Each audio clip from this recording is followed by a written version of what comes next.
అందరికీ నమస్కారం అండి. ముందుగా ఇలాంటి ఒక మూవీ తీయాలని ఒక సంకల్పం తీసుకొని దాన్ని ఎంతో సక్సెస్ఫుల్గా, అంటే అనుకున్న బడ్జెట్ కంటే కూడా 5 రెట్లు ఎక్కువగా అయినా కానీ ఏమాత్రం వెనకాడకుండా ఈ మూవీని తెరకెక్కించాలి, ఈ చరిత్ర తర్వాత జనరేషన్స్కి వెళ్ళి చేరాలన్న సంకల్పంతో చేసిన గూడూరు నారాయణ రెడ్డి గారికి నిజంగా ఎంత హ్యాట్స్ ఆఫ్ చెప్పుకున్నా తక్కువే. Thank you sir, thank you so much for that. And మా డైరెక్టర్ గారు, అంటే ఇప్పుడు మీరు చూసిన తెర మీద చూసిన ఆ కథ అన్నది ఆయన 10 ఏళ్ల కష్టం అండి. మనం చాలా ఈజీగా ఏం జరిగిందన్నది ఒక 2 లేకపోతే 2.5 అవర్స్లో మనం తెలుసుకోగలుగుతున్నాము. కానీ దానికి వెనక ఆయన పడ్డ కష్టం, ఆయన దానికోసం తీసుకున్న శ్రమ, కూర్చొని ప్రతీది ఆల్మోస్ట్ లైక్ ఒక ఇన్వెస్టిగేషన్ లాగా ఒకటి వెనక ఒకటి ఏం జరిగింది, దీంట్లో ఉన్న నిజాలు ఏంటి. ఎందుకంటే ఎప్పుడైనా ఇలాంటి కథలు ముందు తీసుకొచ్చినప్పుడు ఒక పర్టికులర్ ఏమంటారు వర్గానికి మాత్రమే న్యాయం జరిగేటట్టు చూపించకూడదు. నిజం ఏదైతే జరిగిందో ఆ నిజాన్ని కళ్ళకు కట్టినట్టు నిజంగా చూపించాలి అన్న ఒక తాపత్రయంతో మా డైరెక్టర్ గారు అక్కడ ఏదైతే జరిగిందో అదే తీసుకొచ్చారు తెర మీదకి. ఎందుకంటే ఇందులో మీరు మూవీ చూసినట్టయితే మీకు అర్థమవుతుంది. చాలామంది తప్పర్థం పడతారు. ఏంటంటే ఇది ముస్లిమ్స్కి వ్యతిరేకమైన మూవీ, హిందూస్కి ముస్లిమ్స్కి మధ్య ఉన్న గొడవల గురించి. ఎస్, ఆ గొడవల గురించి మనం చూపిస్తున్నాము, కానీ ఏదైతే జరిగిందో అది చూపిస్తున్నాం. ఇందులో ఒక ముస్లిం జర్నలిస్ట్ క్యారెక్టర్ కూడా ఉంటుంది.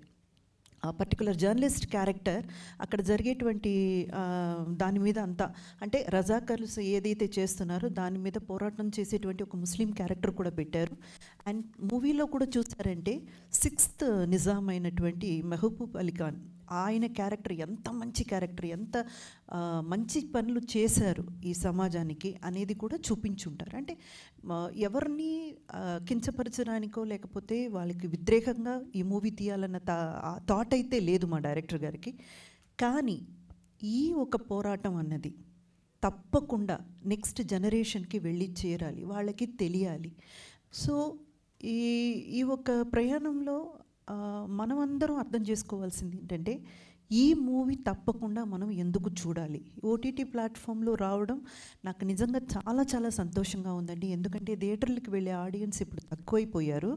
అక్కడ దాకా వెళ్ళి ఒక ఫ్యామిలీని తీసుకువెళ్ళాలంటే వాళ్ళ పక్కన ఉన్న కష్టం కూడా మనం అర్థం చేసుకోవాలి. ఎందుకంటే వాళ్ళకి ఎంత ఖర్చు అవుతుంది అదన్నీ క్యాల్కులేట్ చేసుకొని చాలామంది వెళ్ళడమే మానేశారు.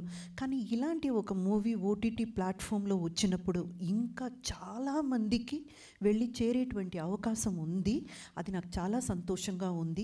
ఈ మూవీ పర్టికులర్గా ఎందుకు ప్రతి ఒక్కరూ చూడాలని నేను మనవి చేసుకుంటున్నానంటే, మనం ఏ నేల మీద అయితే బ్రతుకుతున్నామో, ఏ గడ్డ మీద అయితే కాళ్ళు తొక్కి నడుస్తున్నామో ఆ గడ్డకున్న చరిత్ర మనకు తెలిసి ఉండాలి.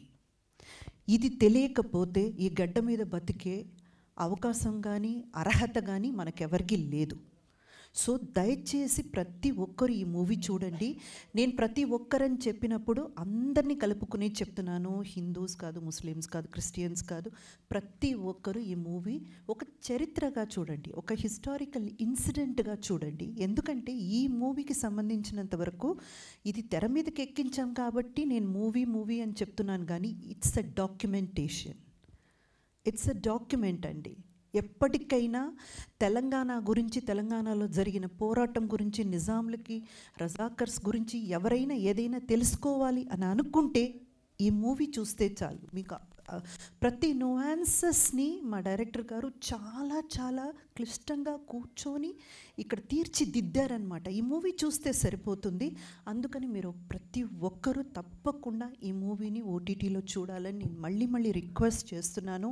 అండ్ ఆహా వాళ్ళకి ప్రత్యేకంగా నా ధన్యవాదాలు, ఈ మూవీని తీసుకొని ఓటీటీలో రిలీజ్ చేయడం.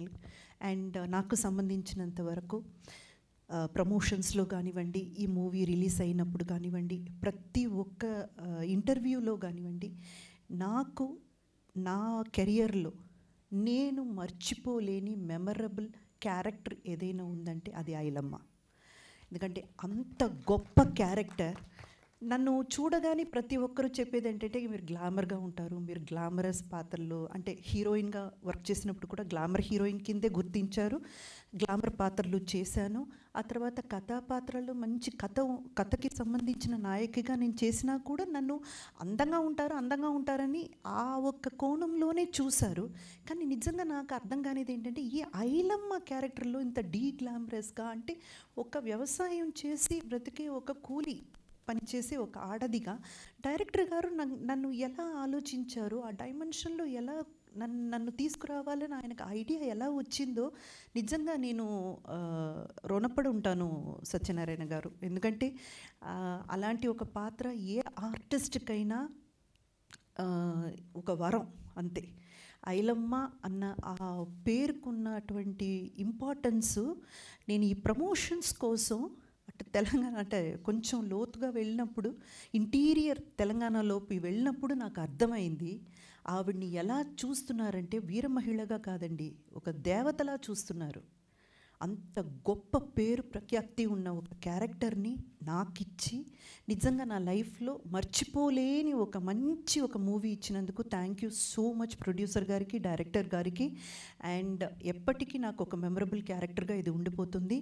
ఈ పర్టికులర్ మూవీకి సంబంధించి మీ అందరి దగ్గర అంటే మీడియా పీపుల్ ఇక్కడ చాలామంది ఉన్నారు, ప్రెస్ అండ్ మీడియా ఉన్నారు, మీ అందరికీ ఒకే ఒక్క చిన్న మనవి, ఎన్నో విషయాలు మీరు తీసుకెళితే అది సంచలనం సృష్టించింది. ఎన్నో విషయాలు మీరు మనసు పెట్టి ముందుకి తీసుకెళితే అది వైరల్ అయ్యింది.